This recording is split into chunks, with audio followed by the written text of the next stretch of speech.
అందరికీ నమస్కారం అండి. ముందుగా ఈ సినిమా ప్రొడ్యూసర్ చిట్టూరి శ్రీనివాస్ గారు అలాగే పవన్ గారి గురించి మాట్లాడాలి.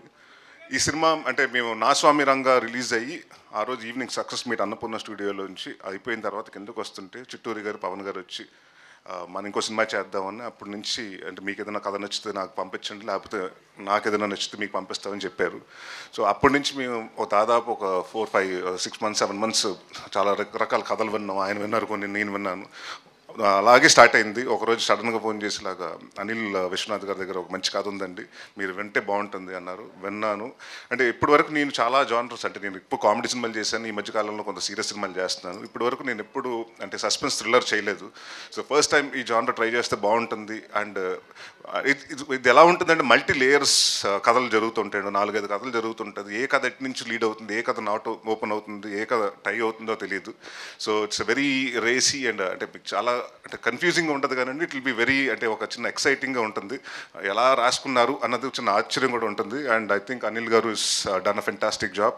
అండ్ అనిల్ గారు బీన్ అంటే నేను పొలిమేర చూసినప్పుడు కానివ్వండి, 1 కానీ 2 కానివ్వండి, నాకు ఆయన రైటింగ్ స్కిల్స్ ఎస్పెషలీ అంటే హౌ హీ డీల్స్ ఇలాంటి సస్పెన్స్ థ్రిల్లర్స్ అనేది నాకు అంటే screen play I think his best story and screen play. The way he writes డిఫరెంట్గా రాసుకుంటారు. మన జనరల్గా A to Z రాస్తుంటే Z నుంచి Aకి వస్తుంటాడు. సో అలా ఆలోచించి డిఫరెంట్గా వచ్చిన ఈ ప్రోడక్ట్. అండ్ నాని ఏవో పొద్దున్నప్పుడు హల్దీ చేసుకుని జల్దీగా వచ్చాడు ఇక్కడికి. సో రేపు పెళ్లి కొడుకు చేస్తున్నారు అండ్ ఎల్లుండ అది. ఇందాక చాలామంది అంటే నాకు తెలిసి చాలామంది డైరెక్టర్స్ నేను చేసినప్పుడు చాలామంది కొత్తలతో చేశానండి. అందరూ ఏంటంటే అన్న ఫస్ట్ ఇల్లు సినిమా చేయాలి, పెద్ద హిట్ కొట్టాలి, దాని తర్వాత ఒక ఇల్లు కట్టుకోవాలి, దాని తర్వాత మ్యారేజ్ చేసుకొని సెటిల్ అవ్వాలనుకుంటారు. So I think Nani confidence మీకు చూస్తే తెలిసిపోతుంది. 13వ తారీఖున అంటే 2 మేజర్ ఈవెంట్స్ లైఫ్లో పక్కనే విత్ ఇన్ వీక్ స్పాన్లో పెట్టుకున్నాడు. I think Nani all the very best and congratulations for your marriage. And అలాగే 21st నీ సక్సెస్ డెఫినెట్గా వచ్చి నీకు పెద్ద గిఫ్ట్ ఇస్తాం అని నా కాన్ఫిడెంట్గా ఉంది మా టీం తరపున. And thank you Nani for being there. And ఇక్కడ అంటే అందరూ మల్టీ టాలెంటెడ్ అండి. ఈయన వచ్చి డాక్టర్ బై ప్రొఫెషన్ అనిల్ గారు, మీరు కదా అనిల్ గారు, అనిల్ గారు డాక్టర్ బై ప్రొఫెషన్. అక్కడి నుంచి ఆ ప్రొఫెషన్ వదులుకుని టువర్డ్స్ ఇంట్రెస్ట్ ఆఫ్ డైరెక్షన్ ఇటు వచ్చి దీంట్లో చేశారు. అండ్ అలాగే ఇట్స్ యాక్టర్ ఆల్సో. ఈవిడేమో డాక్టరు, యాక్టరు, ఈ సినిమాకి అసిస్టెంట్ డైరెక్టరు అండ్ స్టోరీలో one of the writer also. So Kamakshi again I know her from a long time. And ఇదివరకు మారేడుమిల్లి ప్రజానికి సినిమా చేసాం. And she is a very fantastic అంటే ఒక fine artist and natural artist. మన తెలుగుకి అమ్మాయి మంచి తెలుగు అమ్మాయి మంచి న్యాచురల్ ఆర్టిస్ట్ దొరికిందని మనం డెఫినెట్గా గర్వపడవచ్చు. అండ్ అలాగే మా రమేష్ గారు, మా డిఓపి గారు, అంటే ఎంత ఫాస్ట్ అంటే 41 daysలో ఫినిష్ చేసామండి సినిమా. అంటే 2 కెమెరాలు పెట్టుకుని జనరల్గా ఒకటి మిడ్ ఒకటి క్లోజ్ పెట్టుకుంటారు, కానీ మేము చేసింది ఏంటంటే ఒక హౌస్లో చేసాం. చాలా వెరీ కాంపాక్ట్ హౌసెస్లో చేసినప్పుడు ఇక్కడ ఈ రూమ్లో ఒక కెమెరా, అక్కడ లైటింగ్ జరిగిపోతుంటుంది, ఇక్కడ షూట్ జరుగుతుంటే నెక్స్ట్ రూమ్లో ఇంకొకటి జరుగుతుంటుంది. అంటే కెమెరా లిటప్ రెడీ అయిపోతుంటుంది. సో మేము వెళ్ళి షర్ట్ మార్చుకుని వెళ్ళి ఆ సీన్ చేసి వచ్చేయటం. సో అంటే ఆర్టిస్ట్ డేట్ల వల్ల చాలా కొన్ని మేము ఫినిష్ చేయాల్సి వచ్చింది, అంటే వాళ్ళ పోర్షన్స్ వరకు ఫినిష్ చేయాల్సి వచ్చింది. సో అంటే using it both the cameras and అంటే ఎంత ఎఫెక్టివ్గా డైరెక్టర్ ఏమనుకుంటున్నారో ఆయనకంటే ముందు అంటే వీళ్ళందరూ ఒక టీమ్ వర్క్ అండి. బేసిక్గా దే బీన్ ట్రావెలింగ్ ఫ్రమ్ పొలిమేర 1-2 కాబట్టి దే నో. అంటే వాళ్ళకి నాని గారు కానివ్వండి, అనిల్ గారు కానీ వాళ్ళు ఏమనుకుంటున్నారు మైండ్లో అనేది చాలా ఈజీగా తెలుసు. సో ఇట్స్ అలాంటి డిఓపి ఈ సినిమాకి దొరకటం డెఫినెట్గా మా అదృష్టం. అండ్ డెఫినెట్గా విల్ హోప్ అంటే సార్ మళ్ళీ మన సినిమాలు చేయాలి. ఎందుకంటే నాకు సెట్కి వచ్చిన తర్వాత కూర్చోబెట్టకూడదు, ఫాస్ట్గా చేస్తూ ఉండాలి. సో అంత ఫాస్ట్గా చేసి అంత అంటే బడ్జెట్ ఫ్రెండ్లీగా ప్రొడ్యూసర్కి అలాగే ఎక్కడ ఎవరికి ఇబ్బంది లేకుండా చాలా అంటే ఎక్కడ అరుపులు కేకలు ఎప్పుడు ఉండేది కాదండి. Very silent person but it's work will definitely show. And మా భీమ్స్ గారు రండి. ఈయన గురించి చెప్పాలంటే ఫస్ట్ మేము వైఆర్డి బ్లాక్బెర్రీ ఫోన్లే అన్న సాంగ్ ఆయన వినిపించినప్పుడు చాలామందికి నచ్చలే. ఇదేంటి సాంగ్ ఇలా ఉంది, సర్ర ఏంటి అది ఇదని చాలామంది చెప్తే నేను బాగా నమ్మాను. లేదంటే కొడతది ఆ సాంగ్, నమ్మండి అంటే ఆ సినిమా చాలామంది అండి అప్పుడు ఆ సినిమా చేసినప్పుడు డైరెక్టర్స్ కానివ్వండి, ప్రొడ్యూసర్స్ కానీ అందరికి వచ్చిన డౌట్ ఉండేదండి. దాని తర్వాత లేదంటే కైలాష్ గారు పాడితే బాగుంటుందని ఆ సినిమా ఆ సాంగ్ అలా హిట్ అయింది. అండ్ బాబు రాంబాబు అన్న సినిమా అసలు సాంగే లేదు ఆ సినిమాలో, కేవు కేకలో. ఈయన ఒకరోజు గోల్కొండ హోటల్లో షూటింగ్ జరుగుతుంటే కేవు కేక అప్పుడు వచ్చారు. ఒక ట్యూన్ ఇవ్వాలండి మా క్లైమాక్స్కి సాంగ్కి. ఆయన ఏదో చేస్తుంటే నాకు నచ్చలేదు. దాని తర్వాత నేను చెప్పాను, అంటే మొహమాటం లేకుండా చెప్పేసి. అంటే చాలామందికి ఏంటంటే తీసుకోలేరు, నో అంటే తీసుకోలేరు.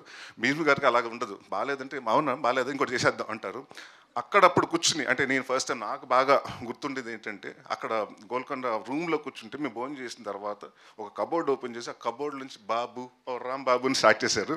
సో అది ఇంత పెద్ద హిట్ అయ్యి ఇవాళ కూడా ఎక్కడికైనా వెళ్తే సంగీత్స్లో కానివ్వండి ఎక్కడన్నా బాగా వినిపించే సాంగ్. సో నాకు కెరియర్ బెస్ట్ సాంగ్స్లో కమలాకర్ గారు నిండు నూరేళ్ళ సావాసం అలా ఇచ్చారు. దాని తర్వాత 2 సాంగ్స్ మీరే ఇచ్చారు. అండ్ ఈ సినిమాకి వచ్చేటప్పుడు మా ఛాలెంజ్ ఏంటంటే డెఫినెట్గా మెలోడీస్ అండ్ డెఫినెట్గా ఈ సాంగ్లు ఎరకొడతారని తెలుసు కానివ్వండి. మా ఇద్దరికి ఛాలెంజ్ ఏంటంటే ఆర్ఆర్. ఎందుకంటే ఇప్పటివరకు ఈయన చేసిన సినిమాలన్నీ కమర్షియల్ సినిమాలు, అది ఒక రకమైన ఇదండి. బట్ ఈ సినిమాకి ఏంటంటే ఇలాంటి సస్పెన్స్ థ్రిల్లర్కి డెఫినెట్గా ఆ మ్యూజిక్ చాలా ఎర్కీగా ఉండాలి, మన ఏదో హాంట్ చేస్తూ ఉండాలండి. సో ఐ థింక్ మీ ఇద్దరు మాట్లాడుకున్నప్పుడు this going to be a big challenge. అంటే ఆయన ఛాలెంజ్ని చాలా స్పోర్టివ్గా తీసుకున్నాడు, ఇదిగా తీసుకునండి. డెఫినెట్గా ఈ సినిమా రిలీజ్ అయిన తర్వాత నా గురించి ఎంత రాస్తారో తెలియదు కానీ భీమ్స్ గారి గురించి మాత్రం 4-5 లైన్స్ ఎక్కువ రాస్తారు ఆయన, ఎస్పెషలీ బ్యాక్గ్రౌండ్ స్కోర్ గురించి. And I'm very proud. And ఎప్పుడో రావాల్సిన సక్సెస్ ఇప్పుడు వచ్చింది, ఆయన నెవర్ లేట్, ఎప్పుడు లేదు. బట్ ఇంకా పెద్ద సక్సెస్ అయ్యి ఇంకా భారీ ప్రాజెక్టులు, పాన్ ఇండియా ప్రాజెక్టులు కూడా చేయాలని కోరుకుంటున్నాను. ఆల్ ది బెస్ట్ భీమ్స్ గారు. అండ్ ఇప్పుడు మోస్ట్ ఎలిజిబుల్ బ్యాచులర్ జీవన్ గారి గురించి మాట్లాడుకుందాం. ఇంతే ఇలాగే అందరితోటి ఇక్కడ ఎంతమంది మగాళ్ళు ఉంటే మాట్లాడ్డా ఆయన, సెట్లో కూడా అంతే, ఎక్కడ ఆడవాళ్ళు ఉంటే అక్కడికి వెళ్ళిపోయి మాట్లాడుతుంటాడు. So very fantastic person and very అంటే చాలా సెట్లో కూడా, ఎందుకంటే మీరు చాలా సీరియస్ సినిమా, ఇంటెన్స్ సినిమా చేస్తున్నాం, ఆ మూడ్లు అలా మెయింటైన్ చేస్తుంటే కూడా ఆ మూడ్ని వచ్చి చెడగొట్టడం ఉండేవాడు ఈయన.